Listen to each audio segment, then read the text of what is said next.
deux puissances, il y a deux puissances qui combattent sur le même territoire, pour le même territoire. Ces deux peuples, Yaakov et Esav, nous les avons en nous. La Nefesh Abahamit, cette âme pulsionnelle, et la Nefesh Elokit, cette âme divine. C'est un combat permanent, constant. Qui est-ce qui gagnera? Alors il y a différentes façons de voir les choses. Quand dans un combat, il y a deux forces contraires, l'une contre l'autre, oui, en effet, parfois l'un gagne, parfois l'autre.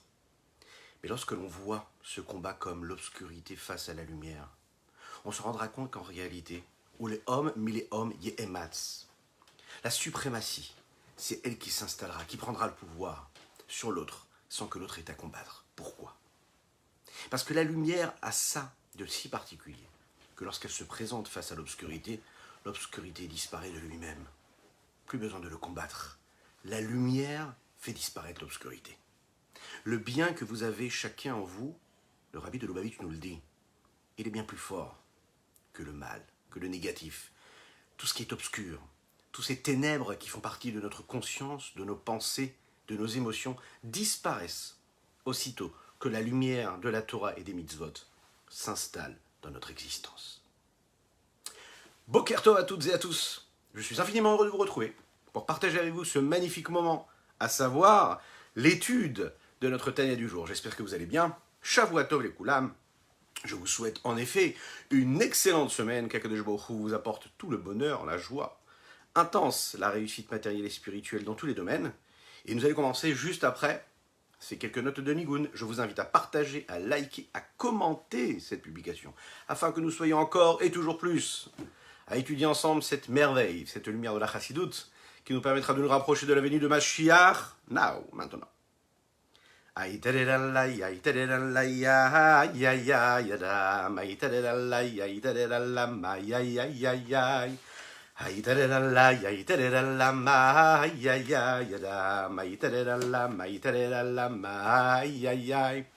Hayam, aïtadédam, aïtadédam, aïtadédallah, aïyayam, mamamamay. Hayam, aïyayam, aïtadédam, aïyayam, aïyayam, aïyayayay. Da-da-dai, da-da-da-da-dai, da-da-dam, ma-ma-ma-ma-mai, da-da-dai, da-da-da-da-dai, da-da-dam, ay-ay-ay, da-da-dai, da-da-da-da-dai, da-da-dam, ay-ay-ay-ay, da-da-da-lam, ay-ay, da-da-da-ay-ay-ay, da-da-da-da-layam, ay-ay-yam, ay-ay-ay, da-da-da-lam, ay-ay-yam, ma-ma-ma-ma-mai. Hayam, ayayam, aytadadada, hayam, ayayam, mamamamamai. Tadadai, dadadadadai, dadadam, ayayay, tadadai, dadadadadai, dadadayayam, dadadai, dadadadadam. Tadadalayayay, tadadai, dadadadadai, dadadam, ayayam, mamamamamai. Da-da-da-da-da-ya-ya, ya-ya, ma-ya-ya, ma-ma-ma-ma-mai. Ha-ya, ma-ya-ya, ma-ma-ma-ma-ma-ma, ya-ya, ma-ya-ya, ma-ya-ya-ya-ya. Da-da-dai, da-da-da-da-dai, da-da-da, ya-ya-ya, da-da-dai, da-da-da-da-dai, da-da-da, ya-ya. Da-da-dai, da-da-da-da-dai, da-da-da, ma-ya-ya-ya, da-da-dai, da-da-da-da-dai, da-da-da, ya-ya. Hayam, ayayam, ayayam, ayadadalam, ayayam, mamamamamai. Hayam, ayayam, ayayam, ayadadalam, ayayam, ayayayayay. Dadadai, dadadadadai, dadadai, ayayay. Dadadalam, ayay, dadadai, ayay. Da-da-da-lam, ay-ay, da-da-da-da-da-da-dam, da-da-dai, da-da-da-da-dai, da-da-da-la-la-la-lam, da-da-dai, da-da-da-da-dai, da-da-da-la-la-la-la-ay, da-da-dai, da-da-da-da-dai, da-da-da-ay, ay-ay, da-da-dai, da-da-dai, da-da-dam-ba-bam-bam-bam-ay, da-da-dai, da-da-da-da-dai, da-da-dam-ba-bam-bam-ay. L'chaim, l'chaim, l'chaim, l'chaim. C'est une prière que nous disons tous les jours dans la Tefila. On demande à Akadosh Baruch Hu de nous aider à nous rejoindre, à nous joindre à lui. Qu'il y ait cette union-là entre Akadosh Baruch Hu et la Shrina. La Shrina, c'est-à-dire la présence de Dieu ici-bas sur terre. L'évidence de Dieu ici-bas sur terre. c'est l'émanation même de sa présence, de ce qu'il est dans tout ce que nous côtoyons dans notre existence. Et vous allons le voir, elle se pose partout, en tout, partout, et surtout aussi dans notre âme, cette présence-là. C'est l'oxygène, c'est la vitalité qu'il y a dans tout notre corps. Et comme un corps qui a besoin d'être en bonne santé, a besoin d'avoir un sang bien pur, bien propre, qui lui puisse donner, irriguer la vitalité et l'énergie qu'il faut à chaque membre du corps. Il doit oxygéner et il doit être en bonne santé. Et c'est ce qui permet donc au corps de l'homme d'être en bonne santé. Eh bien, on va le voir, c'est la même chose avec le peuple juif. Le peuple juif doit vivre dans l'unité la plus totale. Nous devons nous combattre pour être quoi? Tous unis. Ouais. Se faire vraiment, vraiment, vraiment violence à soi-même pour aimer son prochain. Parfois c'est difficile. Mais on va le voir ici, si on n'est pas capable de faire ce combat sur soi, si on réussit à créer cette union avec Akadosh Baruch Hu, avec Dieu, alors là, le peuple juif, tel ce grand corps, reste un corps qui est en bonne santé. Et si nous ne réussissons pas cela malheureusement, et si on ne se préoccupe pas de la bonté, de la grâce, de la miséricorde, si nous ne sommes pas dans le partage, dans l'amour, dans l'union avec notre prochain, alors à ce moment-là, ça n'est plus un corps qui est en bonne santé, c'est un grand corps malade. Et nous, ce qu'on veut, c'est un corps en bonne santé. Donc qu'est-ce qu'il faut? Il faut travailler pour cette unité du peuple juif. C'est ce que nous allons voir ici, dans les mots du Tanya, dans ce que le Rabbi Shlomo Zalman a à nous dire dans cette 31e lettre de Higeret HaKodesh, le Siman Lamed Aleph. C'est une importance phénoménale, cet amour, cette unité qu'il y a entre un juif et son prochain. C'est elle qui permet que la Shrina puisse résider. Le Daber Sheharim, il est connu. Dans les Sheharim, c'est-à-dire dans des textes particuliers qui viennent du Tikkun Zohar, des textes de Zohar. Qu'est-ce qu'il est dit là-bas? La Shrina, en fait, elle est malade quelque part quand elle est en galoute, quand elle est en exil. Elle est en galoute, elle est en exil. Pirouche, ça veut dire donc on pense au chol. C'est un petit peu le lien qu'il peut y avoir entre cette maladie qui se pose sur le corps d'un homme, malheureusement, que Dieu nous en préserve, et qu'Akadosh Baruch Hu envoie une belle réfoua chez à tous les malades. Et pourquoi est-ce qu'il y a cette maladie-là? Eh bien, cette maladie, parce que le corps, en réalité, est en train de ressentir un manque. Il y a ce manque-là. La Shrina, c'est pareil. Quand il y a un manque d'unité, eh bien, elle se retrouve être malade.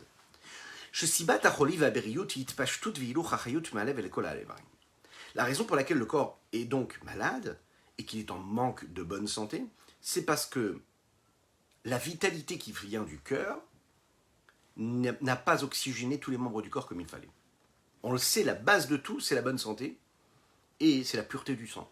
Il faut que le sang il soit en bonne santé, et si le sang est en bonne santé, alors lui aussi, il peut donner l'énergie, la vitalité à chaque membre du corps. Mais dans chaque membre,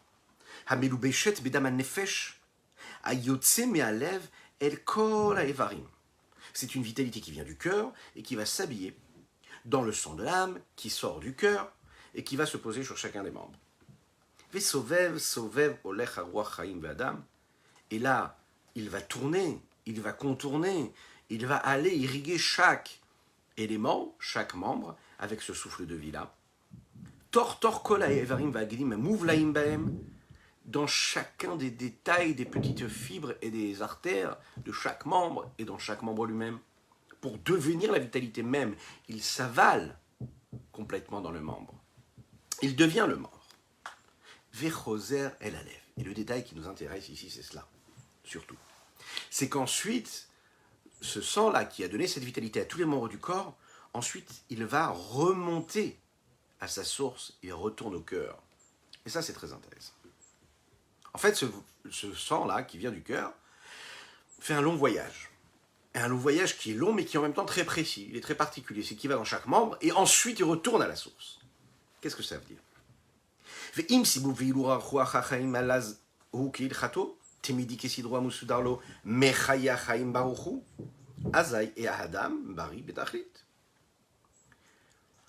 Si tout se passe comme il faut, c'est-à-dire si ce voyage-là qu'il y a, et si ce sang arrive comme il faut, et que tout se passe, et qu'il n'y a pas eu d'embûche, qu'il n'y a pas eu de problème pendant ce long voyage, et que le sang a pu passer à travers tous les membres pour atteindre chaque membre à chaque fois comme il fallait, alors à ce moment-là, le corps est en bonne santé, parce que chaque membre a pu recevoir l'oxygène qu'il devait recevoir. L'homme est en bonne santé. Parce que tous les membres, pourquoi? Ki kola evarim mekusharim yachad, tous les membres sont reliés, sont attachés l'un avec l'autre. Ou mekablim chayutam araoui lahem me'alev al yede sibu valaz. Tous les membres sont reliés tous ensemble et ils reçoivent la vitalité qui leur est due, qui leur est nécessaire, et donc ils reçoivent ce souffle de vie. Ah. Cependant, im yesh eze kilkul be'ezeu mekoman, hamonea ou me'akev ou me'ma'et sibu v'ilu chadam yemaru acharim amlu bashbo. S'il y a une petite détérioration, il y a quelque chose qui va empêcher, qui va amenuiser, qui va diminuer ce long processus, ce long cheminement, ce long voyage que le sang doit faire à travers tous les membres du corps, eh bien qu'est-ce qui va se passer? Ou bien, s'il se coupe à un moment, il sectionne, c'est que le sang il n'arrive plus, il va rencontrer par exemple, que Dieu nous en préserve, une artère bouchée, qui va retrouver, eh bien là le sang ne peut plus avancer. Et là tout se complique. Tout se complique parce que justement, juste le sang n'a pas pu aller où il devait aller. Vous l'imaginez? C'est-à-dire que tous les autres membres du corps sont en bonne santé. Mais parce que le sang qui a besoin de passer par là ne peut pas passer par là, parce que ce membre du corps-là pose problème, alors qu'est-ce qui se passe? La vitalité ne peut pas être diffusée dans tous les autres membres. Donc tous les autres membres sont bloqués eux aussi. Autrement dit, c'est pas parce qu'il y a un des membres du corps qui va mal que tous les autres en réalité vont mal.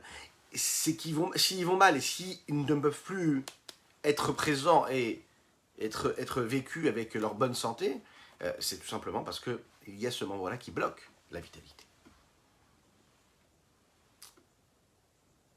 Azaï nifsak o mitzvah akacher alazo. Hamekasher kol haevarim el alev al yedei sibuv valaz. Et en fait, ce processus, il peut être d'un côté comme de l'autre. C'est-à-dire que, nous l'avons dit, le sang, lui qui vient du cœur, va se déposer et va aller dans chaque membre du corps, et ensuite chaque membre du corps rejette et renvoie le sang qu'il a reçu à sa source, au cœur. Si au retour aussi, le sang n'arrive pas à remonter jusqu'au cœur, le problème se pose encore une fois. Autrement dit, il faut qu'il puisse oxygéner et qu'il puisse aussi retourner vers le cœur. S'il y a quelque chose qui bloque, alors à ce moment-là, la vitalité n'est pas donnée. Qu'est-ce qui se passe? Que Dieu nous en préserve, l'homme se retrouve malade et ne peut plus bouger. Donc on voit qu'ici, que le lien qu'il y a entre chaque membre du corps, il est tellement fort, en fait, que ce qui les relie, tous ces membres, c'est le lien qu'ils ont avec le cœur. Et c'est ce qu'on comprend aussi ici, c'est que l'importance de la bonne santé du cœur a une incidence et une influence sur tous les autres membres du corps. C'est la raison pour laquelle il faut vraiment, vraiment, vraiment investir sur cela. Alors vous allez me dire, mais pourquoi est-ce que l'Admorazaken nous parle d'ici de cela? Il dit, Ve'akacha mamash. Al derech mashal ine kol nishmot Israël nikraim bechinat evare dishrinta. Toutes les âmes du peuple juif sont appelées les membres de la Shekhinah, de la présence de Dieu. Chaque membre du corps doit vivre en bonne santé. Chaque membre du âme Israël, chaque âme juive doit être en bonne santé. Bonne santé physique et bonne santé spirituelle. Qu'est-ce qui fait que tous les membres du corps, que toutes les neshamot, toutes les âmes peuvent recevoir la vitalité divine et faire que ce corps-là, que ce peuple juif soit un corps qui est en bonne santé? C'est quand on réussit à créer cette union, cette unicité entre tous les membres de ce âme Israël, de ce peuple juif.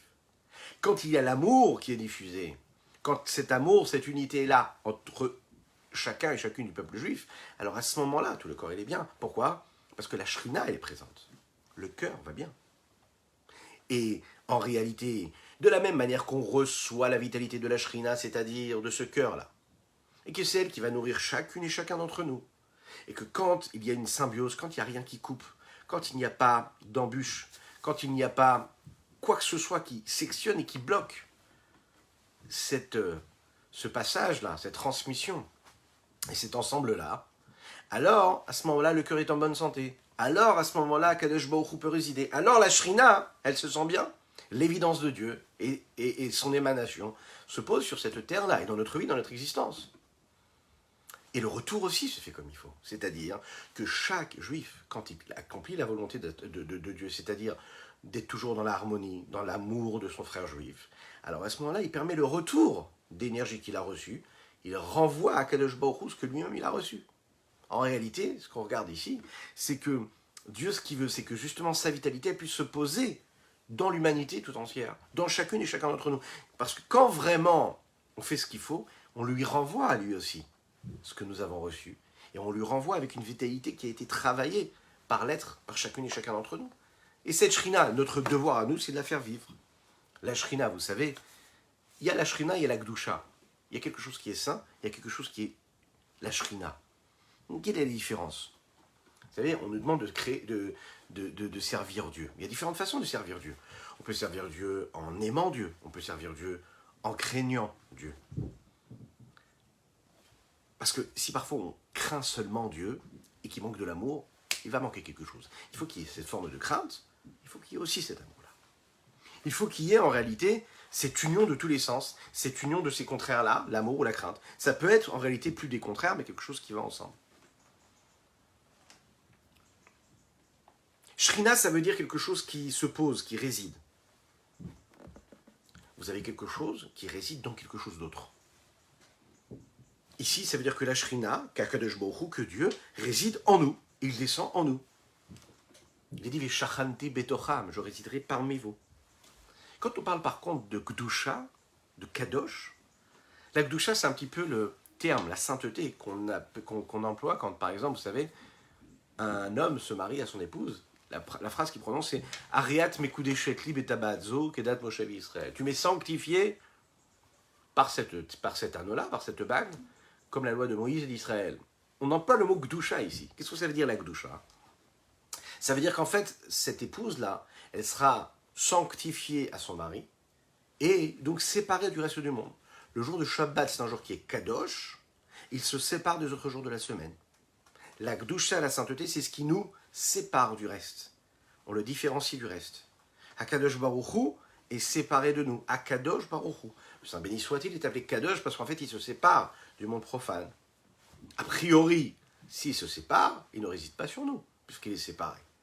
Alors comment est-ce qu'il y a ce lien entre Dieu et l'homme? En fait, c'est deux niveaux de spiritualité différents. Le niveau de la Shrina, c'est un niveau de spiritualité qui descend en nous. C'est-à-dire, c'est Dieu tel qu'il réside en nous. Il est shochen, je prends quelque chose et je le pose quelque part d'autre. Et je le pose et je l'intègre. Il transcende l'objet sur lequel il se pose. Akadosh Baruch Hu, quand il réside ici, spirituellement sur nous, eh bien c'est qu'il est là et qu'il réside en nous. La Shrina, c'est la source de la Neshama de chacune et chacun d'entre nous. Notre âme, elle a besoin d'une source, elle a besoin d'une vitalité. C'est la Shrina, c'est cette présence divine qui est en nous, qui réside en nous. La Neshama, quand elle descend ici-bas sur Terre, elle va s'accommoder. Elle va devoir correspondre au monde qui l'entoure, à ce monde profane dans lequel elle vit. Ce monde matériel physique. Donc, qu'est-ce qu'elle va faire? Elle va utiliser l'outil qu'on lui a mis à disposition, à savoir Akadosh Baruch Hu, le Saint béni soit-il, qui lui est qui lui se trouve en réalité dans l'accomplissement de chaque mitzvah. Il se trouve dans l'étude de la Torah. Il se trouve dans chaque contact qu'un juif il a avec son Créateur. Et quand un juif qui arrive de cette shrina-là, il accomplit la mitzvah, qui elle vient de quoi? De quoi? D'Akadosh Baruch Hu. Alors qu'est-ce qu'on a? On a le juif qui vient de la shrina, et on a la mitzvah qui vient de Dieu, qui se rejoignent. C'est la raison pour laquelle quand un juif accomplit une mitzvah, il est en union totale et unicité totale avec Dieu. C'est pour ça qu'on ne se rend pas compte de l'importance qu'a juste une petite mitzvah, une petite pièce dans la tzedaka, mettre les téphilines, allumer les bougies de Shabbat, respecter le Shabbat. Toutes ces mitzvot-là qui peuvent paraître insignifiantes, c'est ce qui nous relie à notre source, à Kadosh Baruch Hu lui-même. Enfin, c'est pas compliqué, quoi. On peut se dire, non, mais moi, je me sens loin de Dieu. Mais non, pas du tout. On est tous très, très proches de Dieu. Il suffit juste de créer les jonctions. Vous savez, pour ouvrir une porte, il suffit de mettre une clé et ouvrir. Et tourner, la serrure. Et là, à ce moment-là, qu'est-ce qui se passe? La porte, elle s'ouvre. Un juif, il peut s'imaginer qu'il est très, très loin de tout ça. Peu importe l'éducation qu'il a eue, qu'il soit très très loin de la Torah, qu'il ait été éduqué dans un monde complètement contraire à la Torah, que Dieu nous en préserve. Ou bien que, tout simplement, il soit né dans la Torah et dans les mitzvot, et qu'à un moment, il ne ressent plus le goût, il ne ressent plus la joie, il n'est plus cette envie-là, ce désir. Ça peut arriver. Alors dans ces cas-là, qu'est-ce qu'il faut faire quand on grandit, qu'on évolue? On doit se dire, mais je dois me recentrer sur l'essentiel. La Shrina, ok, la Shrina, et la Gdusha. La Gdusha, c'est Dieu. La Shrina, c'est Dieu. La différence, c'est que la Shrina, c'est quoi? C'est Dieu qui réside en moi, Dans mon âme, ça veut dire que c'est un Dieu qui est en moi, pas extérieur à moi. Et la Kedusha, c'est Dieu qui est dans les mitzvot. Et Dieu qui est dans les mitzvot, j'ai la possibilité juste d'accomplir une mitzvah et de me rejoindre à lui. C'est comme par exemple, vous voyez, par exemple, il y a des enfants, hein, quand on est, il y a peut-être des parents qui nous regardent, sûrement, que ce soit donc en live ou en replay, n'hésitez pas à partager, hein, faites-le, c'est important. Et puis, on se rend compte que l'enfant, en fait, il n'a pas le goût dans la mitzvah. On lui demande, mais vas-y, allez, fais la tefila. Il prend le livre, il ne veut pas faire la tefila. Et vous avez parfois même des enfants qui prennent le livre, ils font la tefila. Ils font, et au bout de quelques temps, on se rend compte, Razu Shalom, que Dieu nous en préserve, qui rejettent la tefila. Mais je ne comprends pas, quand il était petit, il faisait très bien la tefila. Qu'est-ce qui s'est passé? Alors il y a différentes raisons. Parfois, l'enfant, il a fait la tefila parce qu'il avait peur de son père.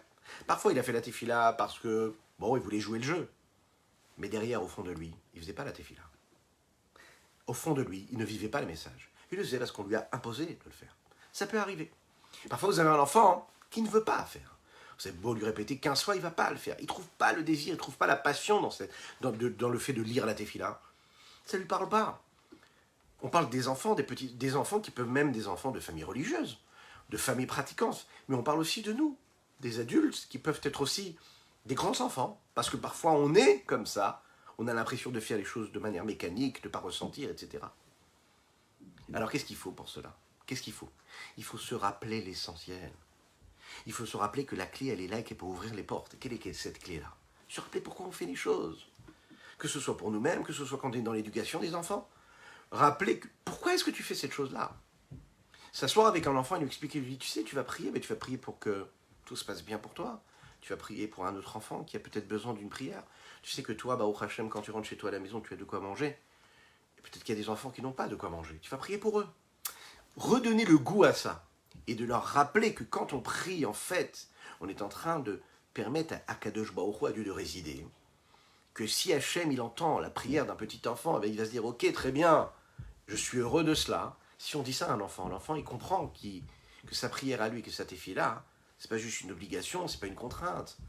C'est qu'on lui a donné la chance de faire partie du grand projet, le projet de l'humanité tout entière, le projet qu'Akadosh Baruch Hu nous a donné, et qui nous a dit, voilà, je vous donne un monde, et faites de ce monde-là un monde meilleur. Rajoutez du bien, rajoutez de la lumière. Quand on tient ce discours à un enfant, ou même à nous-mêmes d'ailleurs, eh bien on a permis en réalité de retrouver le goût. Mais ça veut dire quoi le goût? C'est recréer le lien qu'il y a entre quoi? Entre le Dieu qui est dans les mitzvot et le Dieu qui est entre nous, qui est en nous. Et quand on réussit à créer ce lien-là, ben, tout se passe bien en fait. La Torah elle devient beaucoup plus paisible, elle devient heureuse, elle devient joyeuse. Quand on réussit cela, eh bien on réussit l'union. L'union comme le mari et la femme qui s'unissent le jour de leur mariage. La chance que nous avons, nous, peu importe notre âge, spirituel ou physique ou matériel, hein, eh bien, on a la possibilité de se marier tous les jours, mais pas seulement qu'une fois. On a la possibilité de se marier à Dieu des dizaines et des centaines de fois à chaque fois qu'une mitzvah se présente à nous.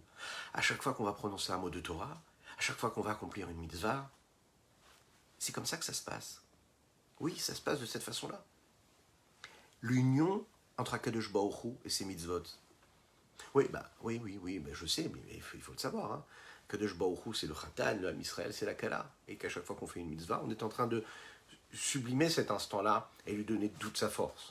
Donc cette Neshama-là, il faut la laisser prendre la place dans notre existence. Et grâce à quoi? Grâce à la Shrina. Parce qu'on laisse la Shrina s'installer. Maintenant, cette vitalité-là dont nous avons parlé, qui se trouve dans l'âme, est-ce que c'est une vitalité qui est physique uniquement ou aussi spirituelle? Eh bien, on va le voir. Il y a en effet une vitalité qui est spirituelle. Quelle est cette vitalité spirituelle? Dans le côté gauche du cœur, il y a un espace qui est rempli de sang. Ce sang-là, c'est la vitalité. Il y a la source de vie, ce que nous appelons l'âme. Du côté droit du corps, du cœur précisément, il y a aussi un espace. Il y a aussi un souffle de vie. Le souffle de vie qui se trouve dans le côté droit, lui, permet d'habiller et permet à cette vitalité qu'il y a du côté gauche d'être une vitalité vive. Qu'est-ce que ça veut dire? Que cet oxygène soit positive, qu'elle soit là pour apporter quelque chose, qu'elle crée quelque chose. Ce souffle de vie, il faut savoir, même si on a tendance à penser que cela vient du cœur, En réalité, la chassidoute nous apprend que ça vient du cerveau. La source, elle est dans le cerveau. Là-bas, il y a une vitalité spirituelle qui dépasse même la notion de vitalité physique, qui permet, elle, de faire vivre le corps. Et dans le corps, il y a le lien qu'il y a entre l'âme et le corps. Dans le cœur, il y a le lien qu'il y a entre l'âme et le corps. Ça veut dire quoi? Ça veut dire que dans le côté droit du cœur, il y a une provenance, il y a un souffle de vie qui vient du cerveau, qui est attiré, qui se relie au sang qui se trouve dans le côté gauche, parce que du sang, qui dit que le sang c'est la vie?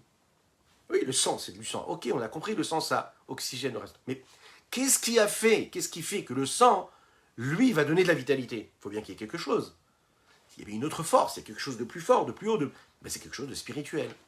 Et ça, c'est le souffle de vie qui se trouve du côté droit, qui est en connexion avec la source première de ce souffle-là de vie, qui est spirituel, qui lui est dans le cerveau. Ensuite, il y a cette jonction qui se fait, ce lien, et le lien qu'il y a avec le sang du côté gauche permet techniquement, et mécaniquement, on pourrait le dire aussi, eh bien d'irriguer, de donner de l'oxygène à tous les membres du corps. Afin que cette vitalité-là puisse aller dans tous les corps, dans tous les membres du corps, on l'a dit, il faut qu'il puisse y avoir cette unité-là, cette unicité en tous les autres membres du corps. Akadosh Baruch Hu a besoin de nous, et nous avons besoin de lui. Il faut qu'il y ait le retour d'énergie de ce que nous avons reçu. Et une fois que chaque membre a reçu, il rejette quelque part, il rend la vitalité qu'il a reçue. Et c'est ce qui va faire la bonne santé et le bon fonctionnement, que tout se passe après comme il faut. Parce que si ça se passe comme il faut, alors à ce moment-là, eh bien, tout se passe comme il faut. Il va le dire, le Rabbi Shlomo Zalman, un petit peu plus tard, ici, là, dans la deuxième partie de notre Tanya, que tout se joue dans le retour. Tout se joue dans ce que nous rendons, nous, à Kadosh Baruch Hu. L'Echaim, l'Echaim, l'Echaim.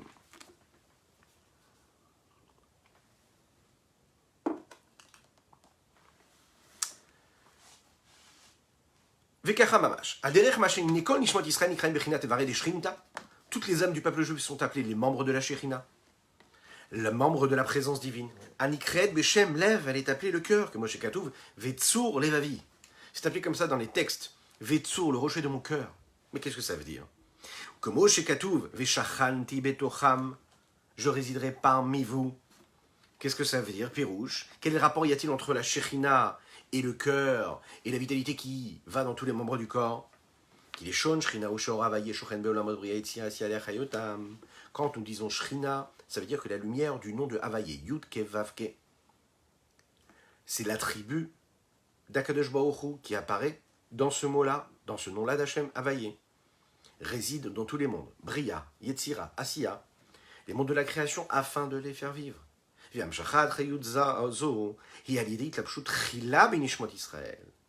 Pour qu'il puisse y avoir une vitalité dans toutes les créatures qu'il y a dans le monde entier, il faut que cela passe par l'intermédiaire. Et quel est l'intermédiaire de la vitalité du monde entier, de toutes les créatures? C'est l'âme du peuple juif.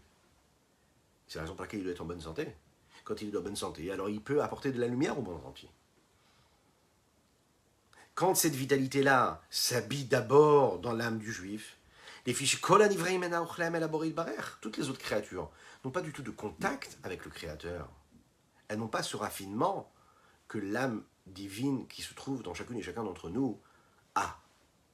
Donc, comme elles sont éloignées, des kulakam et kelamamash rashivin, devant Akadosh Baruch Hu, elles sont considérées comme nulles, comme rien. Elles ne peuvent pas recevoir de vitalité, de sa lumière, de son influence. Afin de devenir des créatures ex nihilo, afin qu'elles puissent vivre de manière pérenne, éternelle. Elles ont toutes besoin d'une forme de vitalité, de lumière, d'influence. Elles ont besoin de quelque chose. Mais elles ne peuvent le recevoir que par l'âme, l'intermédiaire des âmes du peuple juif. D'abord, la vitalité de Dieu arrive dans l'âme divine du peuple juif. Cette âme divine, elle va donner, irriguer toutes les autres créatures qu'il y a dans le monde. C'est la raison pour laquelle nous disons, vous savez, dans la bénédiction, Baruch Ata Hashem Elokeinu Melech Haolam. On demande à Kadosh Baruch Hu de descendre. Baruch, descends, viens vers nous. Ata, toi Hashem, toi, celui qui est au-dessus de tous les attributs. celui qui est aussi au-dessus de la miséricorde, de la bonté, de la grâce, de la rigueur, de tous ces différents attributs. Toi-même, toi, l'infini du sang béni soit-il, toi, descends en nous. Par l'intermédiaire de quoi? Ata, Hachem, Hachem, celui qui est Hachem, Yudke Vavke. D'accord? Mais de quelle dimension, quel attribut de Dieu? C'est celui qui est le plus élevé, celui qui est détaché même du monde. Celui qui est que du chesed, dans lequel il n'y a pas de contraintes, il n'y a pas de limites, pas de barrières. C'est de la lumière pure. Le problème, c'est que ce monde-là ne peut pas supporter cette lumière-là, qui est trop grande. Alors qu'est-ce qui se passe? Hachem, Elokenu, Melech HaOlam, le roi du monde, ouais. C'est quoi? C'est Dieu. C'est qui? C'est Dieu. Et c'est quel attribut de Dieu qui est ce roi du monde-là? C'est Elokenu, c'est-à-dire le nom de Elohim, qui lui fait refléter cet attribut-là de miséricorde, qui prend la forme de quoi? De cette forme de rigueur. C'est la miséricorde, c'est de la bonté, c'est toutes les différents attributs de Dieu, mais qui s'habille à travers cette rigueur-là, qui est en fait une rigueur, une forme d'intensification, hein, de présence, mais qui peut descendre et qui peut rentrer dans le cadre du monde des différentes créatures. Qu'est-ce qu'on a vu là ici? Dans chaque bénédiction que nous prononçons tous les jours, et on en prononce, imaginez le nombre de bénédictions qu'on prononce dans les Birkot HaShachar, on ne fait pas attention. Dans les brachot du matin, vous savez, avant de commencer la journée, avant même de prendre un café. Si on imaginait à chaque bracha qu'on est en train de faire ça, de dire, de prendre conscience qu'on est en train d'attirer vers nous et dans le monde, donc dans notre Nefesh HaElokit, dans notre âme divine, et grâce à cela, dans le monde entier qui nous entoure, qu'on est en train de dévoiler à Kadosh Baruch Hu, de dévoiler chaque bénédiction. Combien il y en a, vous avez compté? D'innombrables pendant toute notre journée. Les brachot du matin, les brachot à chaque fois qu'on mange, avant et après, les brachot qu'on fait pendant la tefila, dans la hamida, etc. À chaque fois, et on dit les mêmes termes. Baruch atah Hashem Elokeinu melech haolam. On a la possibilité à chaque fois de faire cette mission, d'accomplir cette mission-là qui est quoi?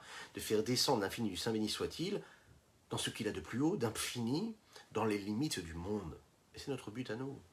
À chaque fois de faire descendre ici-bas à Kadosh Baruch Hu, quand on dit faire descendre, ça veut dire le dévoiler, lui permettre de s'exprimer, lui permettre faire en sorte que cette émanation de lumière puisse prendre place, se dévoiler complètement. Donc dans chaque bénédiction, nous le disons, nous accomplissons ça, ce dont on est en train de parler ici.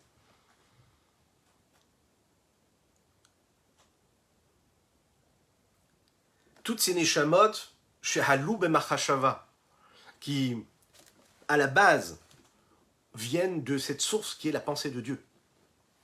Quand il a décidé de les créer. C'est la source des âmes qui est dans cette pensée et qui a précédé les créatures, qui a précédé les créations du monde. Alors je vous entends me dire, mais on voit bien que la création du monde, elle a été faite de façon à ce que l'homme est arrivé en dernier, la dernière créature. Mais vous le savez aussi, que ce qui est à la fin est contenu dans ce qui est dans le commencement. Et ce qui est dans le commencement est déjà dans la fin. Il faut dire, la dernière créature, c'est peut-être l'homme, juste avant l'entrée du Shabbat. Mais la dernière créature, elle, dans sa source première, elle précède toutes les autres créatures. C'est la raison pour laquelle Adam Arishon, quand il a été créé pour faire en sorte que tout ce qui a été créé avant puisse être élevé, puisse être sanctifié, puisse être purifié. Notre travail à nous, c'est de réussir à faire cela. À comprendre que si on a été créé après toutes les autres créatures, on est là justement pourquoi? Pour élever tout ce qui nous a précédé. Donc la source de l'âme de l'homme, même si concrètement il a été créé le 6e jour de la création, juste avant le jour du Shabbat, c'est quoi? C'est bien au-dessus de toutes les autres créatures. Et puisque c'est tout au-dessus de toutes les autres créatures, on a une force qui est beaucoup plus forte. On a une énergie, on a une pureté, on a quelque chose de très particulier qui est cet oxygène, cette vitalité que Dieu nous donne. Pourquoi? Les autres créatures ont été créées par le dibour, par la parole. Chez Aliédé Berinat Dibour. Les autres créatures, Dieu a dit que la lumière soit et la lumière fut. Dieu a dit que les eaux d'en bas se séparent des eaux du haut, et cela a été fait. Il a parlé. C'est la force créatrice de la parole qui permet à cette énergie d'être là. D'ailleurs, vous savez que jusqu'à aujourd'hui, à chaque instant de notre existence, Akadosh Baruch Hu continue de parler. Parce que ces paroles-là de Dieu, on l'a étudié ensemble, dans notre chapitre, elles sont présentes, comme le Baal Shem Tov a l'habitude de dire, Leholam Hashem, Avaye, Devarecha, Nitzav Vashamaim, les paroles de Dieu, elles sont là, elles sont présentes. C'est elles qui irriguent, qui donnent la vitalité à chaque élément de la nature d'être là. S'il cessait juste de parler, eh bien le monde cesserait d'exister. Donc cette parole-là, celle qui crée toutes les créatures. Mais comme dans l'homme, vous savez, nous avons différents moyens d'expression. Nous avons différentes façons aussi, différents niveaux d'expression et de vécu. Nous avons la possibilité de faire, nous avons la possibilité de parler, nous avons la possibilité de penser. La pensée précède la parole. Pas toujours, vous me direz. Mais il y a toujours une pensée qui initie la parole. La Mahashava, c'est la source de l'âme de l'homme. La parole, c'est la source d'énergie, de la vitalité qu'il y a dans chaque créature, à part l'homme, en dehors de l'homme. Qu'est-ce qu'il y a dans la pensée d'un homme? La pensée de l'homme, c'est ce qu'il y a de plus profond. La pensée de l'homme, il n'est pas obligé de la partager. Ça peut rester à lui. C'est ce qu'il y a de plus profond, de plus intérieur, de plus personnel dans la pensée. La parole, c'est ce qui est d'extérieur. Parfois, on dit ce qu'on ne pense pas. Parfois, on pense, on ne dit pas ce qu'on pense. Les neshamot, les âmes, elles viennent de la profondeur de la pensée de quoi? De quoi? De l'Elokut, de Dieu, de la divinité. Les mondes qui, en réalité, ont été créés aussi par Dieu, mais de la partie extérieure, si l'on peut s'exprimer ainsi, de la présence divine. Donc, afin que la divinité puisse descendre ici-bas sur terre, puisse s'immiscer, puisse s'introduire dans chaque élément de la nature, dans chaque élément de notre existence, extérieurement, il faut d'abord qu'elle aille chercher une source première. Où ça? À l'intérieur. Un peu comme un homme qui parle a besoin toujours d'une pensée qui va initier cette parole-là, qui va précéder la parole. Donc chaque créature qu'il y a dans chaque vitalité qu'il y a dans chaque créature dépend de la vitalité profonde qu'il y aura dans l'âme de chacun et chacune d'entre nous. C'est nous, c'est chacune et chacun d'entre nous, qui permettons en réalité que toute la nature, que le monde entier puisse vivre comme il doit vivre et en bonne santé, si on peut le dire de cette façon-là. Kemamar Hazal, comme les Chachamim le disent, Keminim lach hakadosh baruch hu vechule. Beminim lach hakadosh baruch hu. Quand on dit hakadosh baruch hu, sur qui il règne précisément? Quand il règne sur toutes les créatures, d'accord? Qui c'est qu'il a mis au-dessus de toutes les créatures? C'est l'homme. C'est les Nishamot Israël, les âmes du peuple juif. Kanoda bemakom acher, comme il est dit dans un autre endroit. Donc on voit ici que quoi? Que les Nishamot, elles précèdent tous les mondes de façon à ce que, quand il y a cette décision qui est prise sur la créature du monde, quand il y a ce couronnement céleste sur les différentes parties de la création du monde, dépend des Neshamot, dépend des âmes.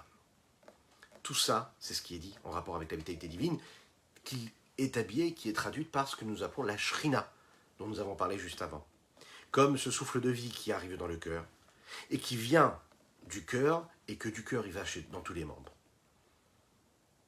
Mais il y a aussi le retour.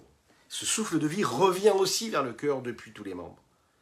C'est-à-dire que la vitalité divine qu'il y a dans les mondes, c'est aussi ce que nous appelons Ratsoveshov. C'est un va-et-vient. C'est un aller-retour. Qu'est-ce que ça veut dire? Que toute la vitalité que nous apportons ici-bas sur Terre, qu'à chaque fois qu'un homme, une Neshama, est capable de donner de la force et de l'énergie à une autre créature, parce qu'elle se comporte comme il faut, eh bien, on apporte aussi quelque chose en retour à Dieu. On lui rend quelque chose. Comme cette vitalité qui vient du corps, le sang qui vient dans les membres, qui doit retourner ensuite vers le cœur. Et de cette façon, il le régénère quelque part. Que si ce sang-là restait dans les membres, il ne retournerait pas dans le cœur, eh bien le cœur lui aussi en pâtirait. Donc il faut absolument qu'en bas, il y ait aussi ce retour. Veneda Bacharim, c'est ce qui est expliqué aussi pour ceux qui savent comprendre ce qui est dit dans les textes du Zohar. Comment? Chaque vitalité influence qui vient des mondes supérieurs arrive aussi dans les mondes inférieurs, arrive parce qu'il y a le juste retour des choses. Comme il est dit dans le Sefer Yetzira, ce texte-là de la Kabbalah, base pour comprendre la partie ésotérique de la Torah. Na'utz trilatan besofan besofan betrilatan, le principe qui est que quoi? Que le commencement, c'est-à-dire tout ce qui est supérieur, suprême, est déjà intégré dans ce qu'il y a à la fin du voyage. Et ce qu'il y a à la fin intègre déjà ce qu'il y avait déjà au début. Donc en fait, tout est déjà voulu dans ce qu'il y a, dans cette volonté de vouloir. Tout ce qu'Akadosh Baruch Hu a initié avant, c'est déjà dans la concrétisation, dans la matérialisation de la finalité de la chose. Dans la finalité, il y a déjà le commencement. Donc, quand un homme ici ramène la vitalité qu'il a reçue ici-bas et la ramène là-haut, il est en train d'accomplir ça, ce principe même-là. ou Bechitfe Arizal Mechone Beshem Or Yachar Veor Choser. C'est un sujet que nous avons déjà eu l'occasion d'aborder. Dans les textes du Harizal, c'est appelé Or Yachar et Or Choser. Or Yachar et Or Choser, c'est un principe qui dit que vous avez la lumière directe qui descend ici-bas et vous avez la lumière qui remonte là-haut. Quelle est cette lumière qui descend et cette lumière qui remonte? C'est simple. Or Yachar, c'est une lumière qui est droite, qui vient du haut vers le bas. Or Choser, c'est quand elle arrive tout en bas, tout en bas, tout en bas, tout en bas. Eh bien, ça revient à sa source. Ok? Et quand ça revient à sa source, c'est ce qu'on appelle le Or Choser, cette lumière qui est arrivée tout en bas, qui a fait son travail, qui a fait cette jonction entre la Shrina et la Gdusha dont nous avons parlé tout à l'heure, c'est-à-dire entre la présence divine et la sainteté divine, la présence divine dans la matérialité du monde, et que quand on a fait ce travail de symbiose et d'unicité et d'union, eh bien on renvoie une forme de lumière. Cette lumière qu'on renvoie, elle a quelque chose qui va apporter aussi à la force initiatrice, à cette lumière qui était envoyée à la base. Comme il est dit, vers Chayot Ratso Veshov. On dit que les Chayot, vous savez qu'il y a un char céleste, hein, on en a parlé déjà, on aura l'occasion d'autres fois d'approfondir ce sujet. Il y a ce qu'on appelle un char céleste, et sur ce char céleste-là, spirituellement, il y a des animaux, voilà, bon, qui représentent des dimensions et des niveaux de spiritualité et de connexion avec Dieu. Et on dit qu'en fait, qu'est-ce qu'elles font? Ratso Veshov. Elles sont dans un mouvement de va-et-vient. Elles montent et redescendent. Qu'est-ce que ça veut dire? Ça veut dire qu'elles vont chercher, en fait, cette vitalité qui est en bas pour la ramener vers le haut. Il y a un texte aussi, le Rabbi Yolekan explique dans ses explications du Tanya, à la Vachalom, que Ve'achayod Ratzoveshov, on parle aussi de la Verchayut. C'est les mêmes lettres. Chayot, ça peut vouloir dire aussi la Chayut, la vitalité. Que cette vitalité, en fait, en réalité, eh bien, c'est la vitalité divine qui descend dans ces mondes-là, et elle remonte à sa source. Asher Alken, c'est la raison pour laquelle ici nous le disons, c'est grâce à ça, et c'est pour cela que tout se passe comme il a été initié à la base. Alpi Advarim va émettre à régler par cette vérité et ce que nous venons de dire ici. Asher Yefshar les vérités du Mirtav, on peut, le Mourazaké nous dit ici, ça va être compliqué d'expliquer à l'écrit, mais Nikret Ashrina Beshem Lev, c'est la raison pour laquelle la Shrina est appelée cœur, Vaneshamot Beshem Evarim, et les âmes sont appelées les membres. Les Orotlano pour nous apprendre qu'il Kachakon Neshamot Devokot Orot Yachad.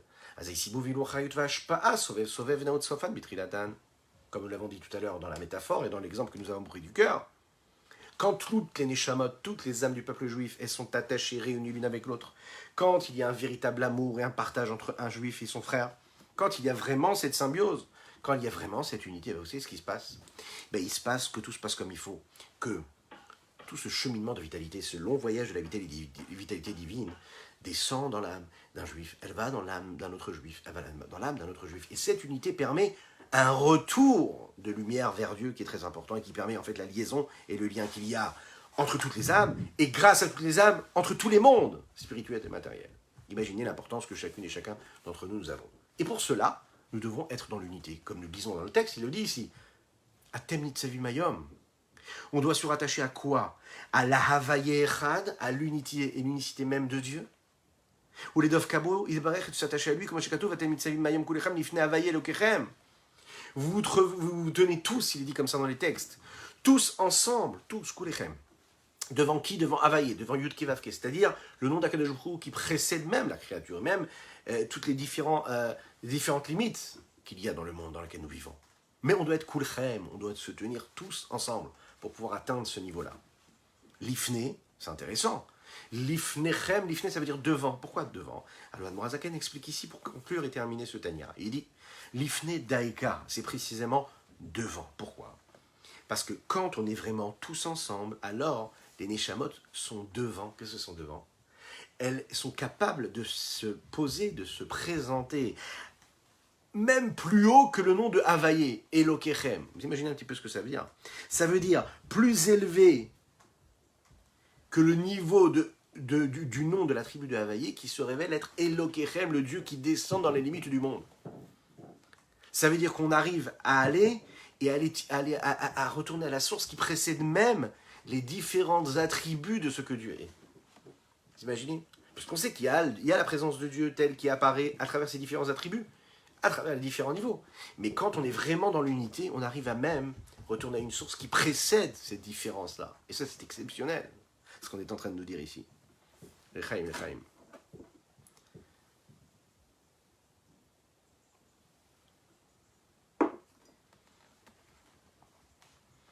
Rachichem, dans le texte de Atem Nitzaim, on le dit, on précise.